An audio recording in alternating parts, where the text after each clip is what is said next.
शांति। यह पुरुषोत्तम संगम युग है। पुरानी दुनिया बदल अब नई बन रही है।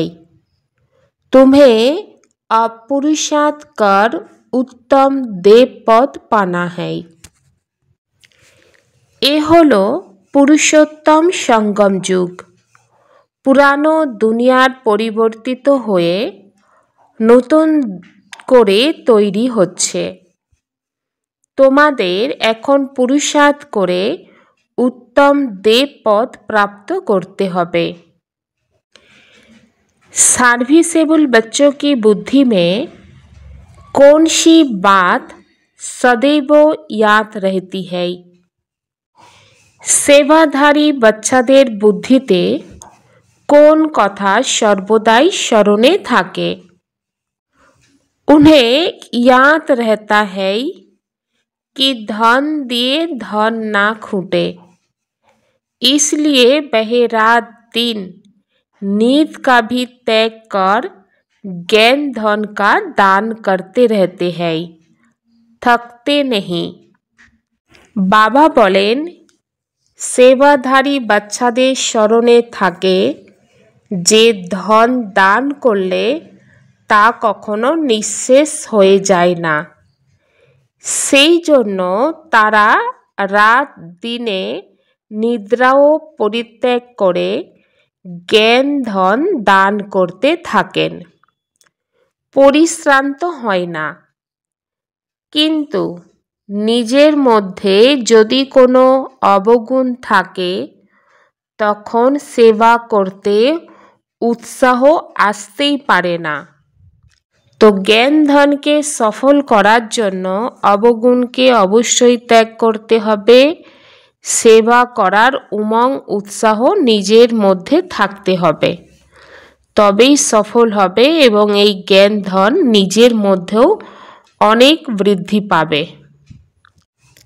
परमपिता परमात्मा बाबा आमरा जे बाच्चा आमादेरके प्रतिदिन बोझान, जेमन टीचार प्रतिदिन स्टूडेंट के बोझाय तो बाबाओ आमादेरके सेई भावे प्रतिदिन बोझाते थाकेन, शिक्षा देय एवं आमादेरके सामलाय।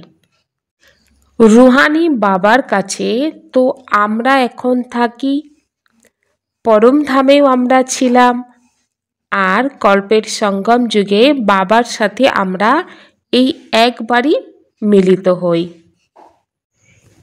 गीत भी है नवयुग आया अज्ञान नींद से जागो। गीतेर मध्येই আছে नूतन যুগ আসছে, तो अज्ञानेर जे निद्रा बा घुमानो ता थेके जागो। तो अज्ञानतार निद्रा थेके मानव किभाबे जागबे? निजेर मध्य सेई चेतना बोध निये आसते हबे। आमी आत्मा एवं समयेर सम्बन्धे सठिक ज्ञान थाकते हबे। जेमन मानव बोले रेखेछे कलिजुग एखन 40,000 बछर बाकी। तो कलिजुग यदि 40,000 बछर बाकी थाके तो एखन जे कलिजुगेर अवस्था এই अवस्था देखेই मानुष भयभीत हये आछे, आतंकेर मध्य आछे, उदास हताश निराश हये आछे। ताहले এই 40,000 বছরকে যখন পার করবে তো মানব কিভাবে পার করবে? তাহলে মানুষের হতাশ উদাস আরও কতখানি বাড়তে পারে। এখন যে অবস্থা সেই অবস্থা অনুসারেই দেখা যায় মানবের বাঁচার ইচ্ছাটাই চলে গিয়েছে। তাহলে 40,000 বছরের অপেক্ষা করে মানব কিভাবে বাঁচবে? তো সঠিক ভাবে যদি জাগৃতি আসে তাহলে তো মানব বুঝে যাবে না এখন এই সৃষ্টির পরিবর্তনের সময়। যখন এই চারপাশের বাতাবরণকে অনুভব করবে, দৃশ্যকে অনুভব করবে আর নিজের মধ্যে চেতনাবোধ নিয়ে আসবে যে হ্যাঁ এখনই এই সৃষ্টি পরিবর্তনের সময়, তখন থেকে মানব নিজেকে পরিবর্তন করতে পারবে। মানবের চিন্তাধারা পরিবর্তনের মধ্যে আসবে, কর্ম পরিবর্তনের মধ্যে নিয়ে আসতে পারবে। তখনই বলা হবে যে হ্যাঁ, সত্যিকারের অজ্ঞান নিদ্রা থেকে মানব জেগেছে। বাচ্চারা জানে যে এই সময় সঙ্গম যুগ চলছে। এই সঙ্গম যুগকে নবযুগ বা নূতন যুগ বলা হবে না, সঙ্গম যুগকে সঙ্গম যুগই বলা হবে, কিন্তু এর সাথে একটা শব্দ যুক্ত হবে যেটাকে বলা হবে পুরুষোত্তম সঙ্গম যুগ, যেটা পুরানো দুনিয়া শেষ এবং নূতন দুনিয়া শুরুর দিকে চলেছে। আর মানব দেবপদ প্রাপ্ত করার জন্য রাজযোগ শিখছে। আর দেবতাদের মধ্যেও শ্রেষ্ঠ পদ প্রাপ্ত করতে হলে লক্ষ্মী নারায়ণের পদ হচ্ছে সেই শ্রেষ্ঠ পদ। এর জন্য মাতা পিতাকে ফলো করে ভালো করে পুরুষার্থ করতে হবে। এই লক্ষ্মী নারায়ণও মানব, কিন্তু এদেরকে দেবতা বলা হয় কারণ দৈবিক গুণ থাকার কারণে। আর সব থেকে উত্তম গুণ হচ্ছে পবিত্রতা। তবেই তো মানব দেবতাদের কাছে গিয়ে মাথা নত করে। তো এই পয়েন্ট বুদ্ধিতে ধারণ করতে হবে এবং সেবাও করতে হবে। বলা হয় ধন দিয়ে ধন না খুঁটে, কারণ বাবা কি বলেন, দান করলে কখনো কমে না। আর তার মধ্যে জ্ঞানরূপী ধন তো অনেক সহজ, কিন্তু এই জ্ঞানরূপী ধন কারোর মধ্যে ধারণা হয়, আবার কারোর মধ্যে ধারণা হয় না। तुम समझते हो भारत में ही नई दुनिया होती है, फिर पुरानी खालास हो जाएगी। তোমরা এখন বোঝো ভারতেই নূতন দুনিয়া হয়, ফিরে এই পুরানো দুনিয়া খালাস হয়ে যায়। তার মধ্যে কিছু তো থাকে, প্রলয় তো হয় না। মানবের ভাবনা সারা সৃষ্টি প্রলয়ে একদম তলিয়ে যায়, কিন্তু বাবা বলেন এই রকম তো কিছু হয় না। সব যদি প্রলয়ে তলিয়ে যাবে তো আবার কোথা থেকে শুরুটা হবে? তো কিছু থেকে যায়, তো যা দিয়ে পুনরায় আবার শুরু হয়। তো এই সব কথা বাচ্চাদের বুদ্ধিতে রাখতে হবে। अब परमपिता परमात्मा कहते हैं देह सहित ये सब पतित संबंध छोड़ मामेकम याद करो तो पावन बन जाएंगे। এখন পরমপিতা পরমাত্মা এই কথা বলছেন, দেহ সহিত দেহের যে পতিত সম্বন্ধ এটাকে ছেড়ে একমাত্র আমাকে স্মরণ করো, তাহলে পাবন হয়ে যাবে। তো এখানে ছাড়া তো বুদ্ধি দিয়ে ছাড়া, এমন নয় যে যার প্রতি আমার কর্তব্য দায়িত্ব আছে সেগুলো আমি ছেড়ে দেব। বাবা কিন্তু তা বলেন না, কিন্তু বুদ্ধি দিয়ে ছেড়ে দেওয়ার কথা বলেন। আমাকে স্মরণ করলে তো তোমরা পাবন হয়ে আমার কাছেই চলে আসবে। আর 84 জন্মের চক্রকে বুদ্ধিতে ধারণ করো, তো তাহলে চক্রবর্তী রাজা হয়ে যাবে। এই মেসেজ সকল ধর্মের জন্য, কারণ ঘরে তো সকল আত্মাকেই যেতে হবে। তো বাবা বলেন তোমরা সকল আত্মাকে ঘরের রাস্তা বলার নিমিত্ত হয়েছ। তো যেহেতু নিমিত্ত হয়েছ, তো এই সেবা তো তোমাদের করতে হবে। আর এর আধারে ভাগ্যকে জমাতে হবে। बाप का पैगाम सुनाना ही नंबर 1 সার্ভিস है। বাবার पैगाम অন্য আত্মাদেরকে শোনাবে, এটাই হচ্ছে নাম্বার 1 सेवा। जो समझते हैं हम बाप का पैगाम दे सकते हैं तो तैयार रहना चाहिए। যে আত্মা ভাবছে, বুঝতে পারছে যে হ্যাঁ আমাকে বাবার पैगाम দিতে হবে, তো বাবা বলছেন তাহলে তোমাদের তৈরি থাকতে হবে। দিলেতে আসতে হবে না যে আমরাও অন্ধের লাঠি হয়ে অন্য আত্মাকে রাস্তা বলবো। এবং এই पैगाम সকল আত্মার কাছে পৌঁছে দেব। এটাই হচ্ছে আমার সেবা। বলো, পরমপিতা পরমাত্মা বলছেন যে আমাকে স্মরণ করো। আমাকে স্মরণ করলে তাহলে তোমার বিকর্ম বিনাশ হবে। তো বাবা বলেন এই কথাটা নোট করে নাও, অন্য আত্মাকে বলো, বলতে যেন ভুলে যেও না, কারণ এটা হচ্ছে অনেক কাজের জিনিস। এই কথা বলে তোমরা রেহেমদিল অর্থাৎ দয়ালু আর কল্যাণকারী হয়ে যাও। अपने से प्रण करना चाहिए, सर्विस जरूर करनी है, फिर आदत पड़ जाएगी। নিজে নিজের সাথে প্রণ করো, প্রতিজ্ঞা করো, সেবা অবশ্যই করব এবং সেবা করতে করতে অভ্যাস হয়ে যাবে। घर घर में जाकर पैगाम देना है, पैसा कोई दे ना दे बोलो, बाप तो है ही गरीब निवाज। हमारा फर्ज है घर घर में पैगाम देना। तो बाबा की बोलছেন ঘরে ঘরে গিয়ে এই সংবাদ বা पैगाम পৌঁছে দিতে হবে। বাবা হচ্ছে গরিব নিবাজ বাবা, আমাদের কর্তব্য হচ্ছে ঘরে ঘরে এই সংবাদ পৌঁছে দেয়া। कोई जरूर निकलेंगे जो तुम्हारी बातों को समझेंगे, কোনো আত্মা অবশ্যই বেরিয়ে আসবে যারা তোমার কথা বুঝবে। অর্থাৎ তুমি যে সংবাদ বা पैगाम পৌঁছে দেবে, কেউ না কেউ তো এই কথা বুঝবে, বোঝার পরে ঈশ্বরীয় পরিবারে অবশ্যই চলে আসবে। पुरुष भी सर्विस कर सकते हैं, सवेरे उठकर मनुष्य जब दुकान खोलते हैं तो कहते हैं सुबह का साई। तो तुम भी सवेरे सवेरे जाकर बाप का पैगाम सुनाओ। पुरुष अर्थात भाइराও এই সেবা করতে পারবে। সকালে উঠে মানব যখন দোকান খোলে কথা বলে সকালে সাই। তো বাবা বলেন তোমরাও সকালে সকালে গিয়ে তাদেরকে বাবার पैगाम শোনাতে পারবে। বলো তোমরা সাইকে স্মরণ করবে তো 21 জন্মের বর্ষা মিলবে।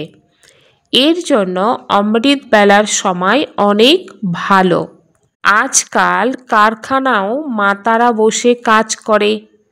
तो तुम बच्चों को तो रात दिन सर्विस में लग जाना चाहिए, नींद हराम कर देनी चाहिए। তোমরা বাচ্চারা রাত দিন সেবাতে লেগে যেতে হবে, নিদকে হারাম করে দিতে হবে। বাবার পরিচয় মেলার পরে মানব ধনীর হয়ে যায়। তোমাদের জ্ঞান তো অনেক উঁচা अर्थात श्रेष्ठ। देखा जाता है बच्चे अभी बहुत ठंडे हैं, इतनी मेहनत पहुँचते ही नहीं, बहाना करते रहते हैं, इसमें बहुत सहन भी करना पड़ता है। দেখা যায় যে বাচ্চারা অনেক ঠান্ডা হয়ে গিয়েছে। তো কিসে ঠান্ডা হয়েছে? পুরুষার্থে। পুরুষার্থ করার জন্য এতখানি মেহনত করে না, বাহানা করে। তো বাবা বলেন এতে বাচ্চাদের অনেক সহ্য করতে হবে। তো ধর্মস্থাপকরা কত সহ্য করেছে, তো তোমরা তো তাদের অনেক ওপরে দেবতা, তাহলে তোমাদের কতখানি সহ্য করতে হবে? কারণ তোমাদের পুরুষার্থ করতে হবে, এর সাথে অনেক আত্মাকে ঈশ্বরীয় সন্দেশ পৌঁছে দিতে হবে। এর জন্য বাচ্চাদের যুক্তি রচনা করতে হবে যে কিভাবে সেবা করব। তো বাবা বাচ্চাদেরকে বলেন যে কিভাবে पैगाम দেবে। ট্রেনে যখন যাতায়াত করছো তো তখন সেখানে पैगाम দিতে পারো। তোমরা বাচ্চারা জানো যে তোমরা স্বর্গে যাচ্ছ, কিন্তু কোনো আত্মা তো শান্তি ধামে যাবে, সেই রাস্তা তো তোমাদেরই বলতে হবে। तुमको तो मालूम है सच्चे ब्राह्मण कौन है, तुम बहुतों का कल्याण कर सकते हो। তোমাদের তো জানা আছে সত্যিকারের ব্রাহ্মণকে, এবং তোমরা অনেক আত্মার কল্যাণ করতে পারো। তোমরা বাড়ির কর্মচারী ভিলনি যারা আছে, তো এই সব সম্প্রদায়ের সবাইকেই তোমরা ঈশ্বরীয় পরিচয় দিতে পারো, কারণ তোমরা ছাড়া তো আর কারোর এই জিনিস সম্বন্ধে জানা নেই। এর জন্য তোমাদের অনেক দয়ালু হতে হবে অন্য আত্মাদের কল্যাণ করার জন্য। শখ অনেক বেশি থাকতে হবে যে হ্যাঁ, অন্য আত্মাকে আমি রাস্তা বলে দেব। গরিবদেরও তোমাদেরই কল্যাণ করতে হবে, তাহলে তারাও অনেক সুখী হয়ে যাবে।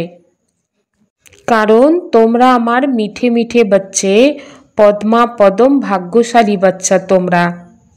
এটা হচ্ছে গুপ্ত জ্ঞান আর গুপ্ত খুশি।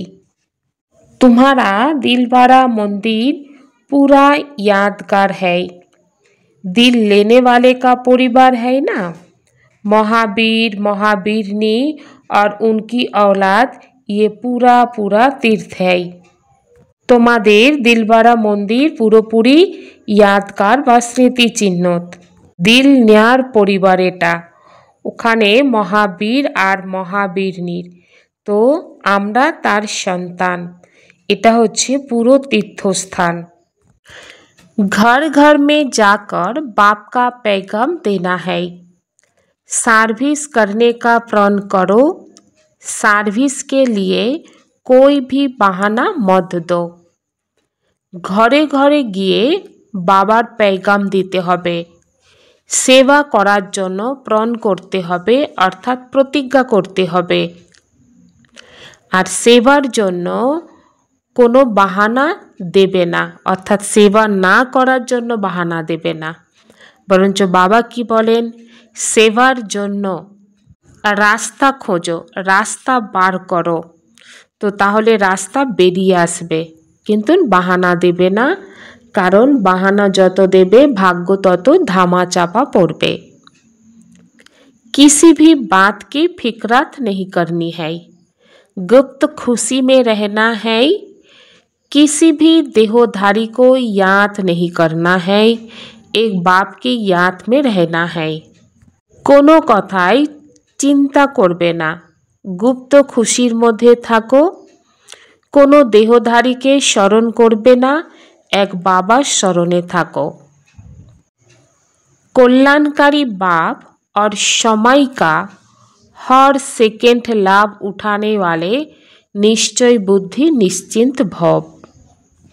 कल्याणकारी बाबा और समयेर प्रतिटा सेकेंडे लाभवान हওয়ার निश्चय बुद्धि निश्चिंत हव। जा किछु दृश्य चलছে তা ত্রিকালদর্শী হয়ে দেখো। সাহস আর আনন্দ থেকে নিজেও সমর্থ আত্মা হও আর বিশ্বকেও সমর্থ বানাও। তুফানে নিজের স্থিতিকে চঞ্চল করো না, অচল হও। কারণ কি, জীবনে অনেক বাধা বিঘ্ন পরিস্থিতি আসবে যেগুলো তুফানের সমান। তো সেই সময় নিজের স্থিতিকেও চঞ্চল করলে চলবে না, অচল ধীর স্থির থাকতে হবে।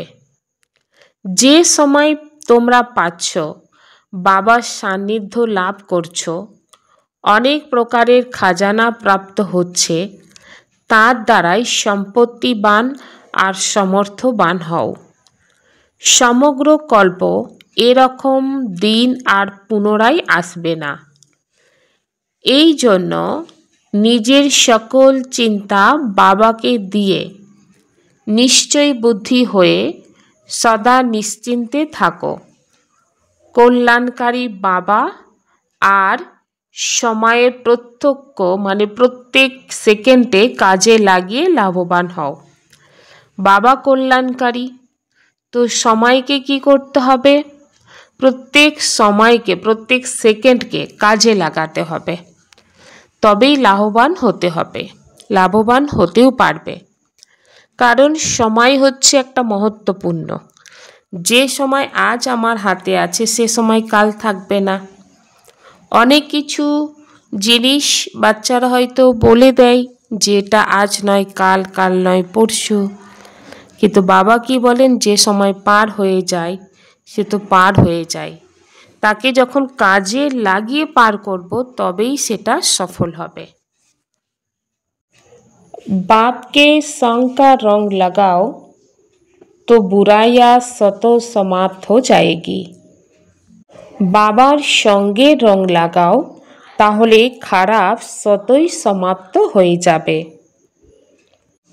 अशरीरी और विदेही स्थिति का अभ्यास बढ़ाओ। विदेही बनने की विधि है बिंदी बनना। अशरीरी बनते हो, कर्मातीत बनते हो, सबकी विधि बिंदी है। इसलिए बाप दादा कहते हैं, अमृत बेले बाप दादा से मिलन मनाने रूहो रिहान करते जब कार्यों में आते हो तो पहले 3 बिंदिया का तिलक मस्तक पर लगाओ और चेक करो। तो विधेयी हওয়ার विधि हलो बिंदी हवा, अशरीरी हवा, कर्मातीत हवा, सबकिछि विधि हलो बिंदी हवा। एर जोन्नो बाबा बोलছেন अमृत बेलाय बाप दादार साथे मिलन करछो, आत्मिक कथापथन करछो, যখন अलौकिक काजकर्म करबे তখন সবার আগে 3 বিন্দির তিলক কপালে লাগাও আর চেক করো কোনো কারণের জন্য এই স্মৃতির তিলক মুছে যাচ্ছে না তো। অবিনাশী অক্ষুণ্ণ তিলক যেন থাকে। ওম শান্তি। এই জ্ঞানের পয়েন্ট থেকে 5টা করে পয়েন্ট আপনারা লিখে পাঠাবেন। ওম শান্তি।